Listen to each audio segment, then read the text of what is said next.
The Minions might be experts at messing things up, but sometimes it's the animators who let a few bloopers sneak by. And trust us, they're pretty hard to ignore once you know where to look. The Car of Confusion.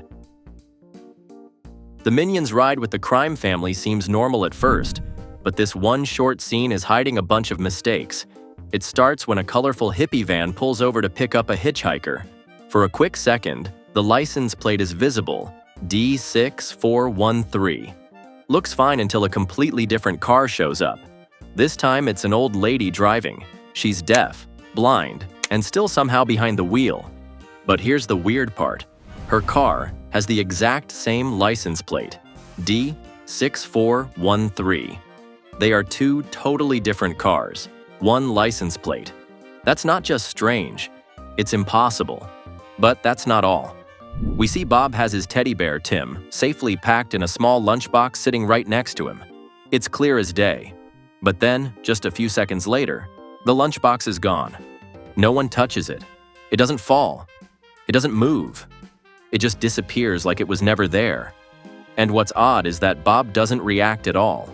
For a minion who loves that bear so much, you'd expect at least a little panic. Next, we go back to the inside of the crime family's car. The mother is slicing up apples for the Minions. She's holding a knife with a curved handle. First, the handle is pointing up. Then, when the camera angle shifts, the handle is pointing down. The knife keeps flipping back and forth every time the shot changes.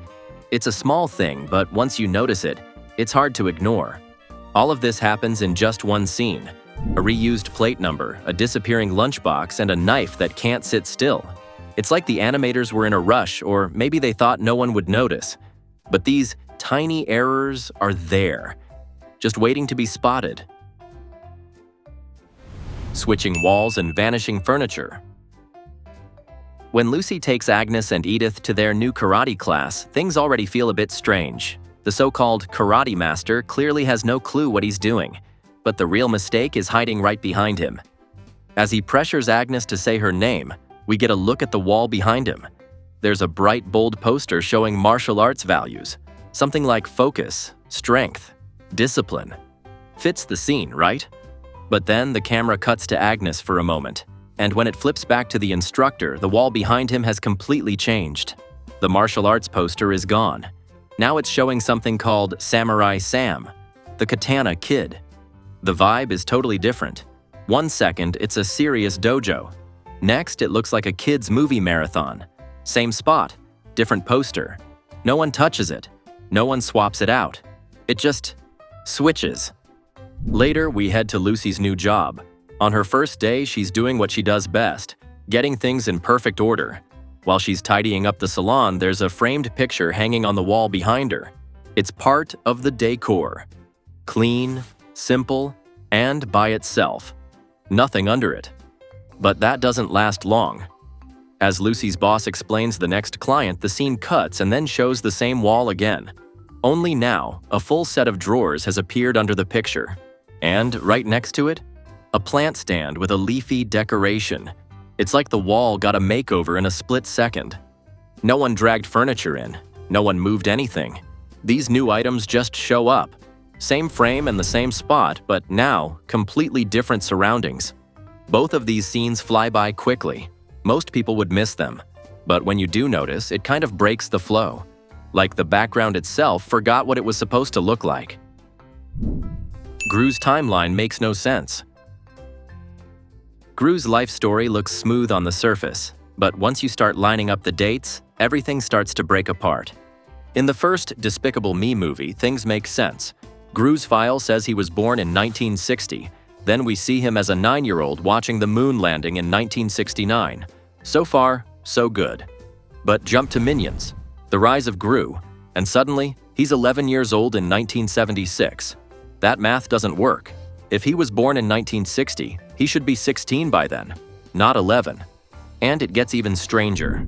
In Despicable Me 4, there's a banner that says Class of 1985 for Gru's high school reunion. But if he was 11 in 1976, he would have been 21 in 1985. A bit too old for high school unless Gru took a long nap through most of his teenage years. But the timeline confusion isn't the only thing off. The franchise also mixes up Gru's friendship with Dr. Nefario. In the first Minions movie, when the Minions crash VillainCon, you can actually spot young Gru in the background. His mom is there too, and so is a much younger Dr. Nefario. He's already working on his famous freeze ray, the same one Gru later uses to stop Scarlet Overkill. This means Gru and Nefario should already know each other by then. They're both at the same villain event, and Gru even gets to use one of his inventions. That sounds like a first meeting, right? Well, not according to The Rise of Gru. That movie shows them meeting in a totally different way. Gru walks into a gadget store, meets Nefario for the first time, and gets handed a sticky gun. No freeze ray, no VillainCon, just a quiet chat at the counter like they're strangers. So, which version is true? Did they meet at VillainCon or at the store? The movies tell two different stories, and both can't be right, but most people don't even catch it. The timeline's a mess, the friendships don't match, and somehow, it all still works. Teleporting breakfast and vanishing tourists. Gru might be the world's greatest villain, but apparently he's also got a secret power, making things appear out of thin air.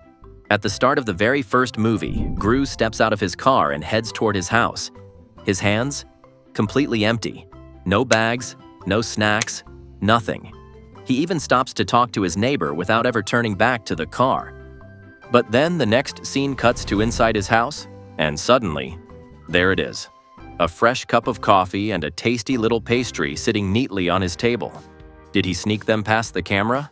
Did a minion deliver them while we blinked? Nope. They just magically appeared. Not bad for someone without teleportation skills. Now, let's rewind just a little. Right at the beginning of the movie, we see a group of tourists standing proudly in front of what looks like a real Egyptian pyramid. Cameras are out, smiles on their faces, enjoying the view. Then it happens. The pyramid begins to fall. We quickly learn it's not real, just a huge inflatable sheet hiding the fact that it was stolen. The dramatic reveal is meant to shock us, and it does.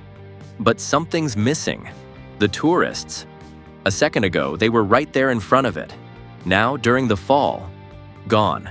Not a single person left. No screams, no panic, not even a shadow. Either they sprinted faster than lightning, or someone at the animation desk forgot to keep them in. It's little things like this that slip through. One moment, Gru's hands are empty. Next moment, breakfast. 1 second, the tourists are everywhere. Next, nothing but sand. The flip that doesn't add up. Right at the start of Despicable Me 4, there's a scene that feels quick and chaotic, but take a closer look and some strange details start to pop out. Gru shows up to the supervillain alumni convention in his usual dramatic fashion. Not long after, a tiny version of his car rolls up behind him. It's being driven, of course, by his loyal minions. But when they try to climb out, things don't exactly go smoothly.